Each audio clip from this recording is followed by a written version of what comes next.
many Democrats who still believe Palestinians don't want peace. Because back in 2000, when Israel and the PLO failed to come to a peace deal at Camp David, which you helped organize that summit, President Bill Clinton convinced his party, the public, the media, that the Palestinians and then President Yasser Arafat were the ones to blame. You served as one of Clinton's Middle East aides at the time. You were there.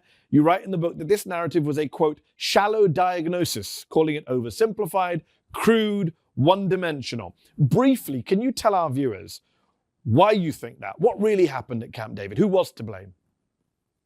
So first, it's all those things is also dangerous because I think it helped cast the Palestinians, not just the movement, but the people as a whole, as kind of allergic to peace. They're not prepared to compromise. I think it set the stage for the real death of the Israeli peace camp. So there are many consequences. And to this day, unfortunately, I hear that myth being propagated. The Camp David was a 2-week seminar in which there was never any map that was provided. There was never any clear proposal. The Palestinians were given, Israeli positions, and we say it in the book, those positions went beyond what any Israeli prime minister had presented before, and kudos to the Israelis to do that.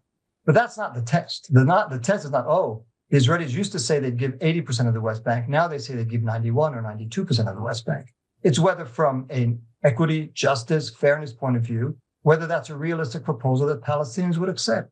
The Israeli foreign minister at the time, who was at Camp David with me, Shlomo Ben-Ami, has said since then that had he been a Palestinian, he would have rejected that. Yes. Because the Palestinians felt that, and the whole setup, when I hear people saying, the U.S.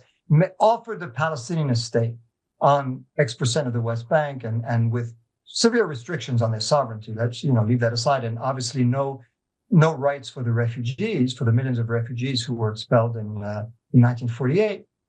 Again, the notion that the Palestinians are offered something, this is a negotiation between two sides where the Palestinians obviously have their point of view, the Israelis have theirs. It's not one side offering something to the other. It's a matter of, can you reconcile their competing narratives and the rights of both sides?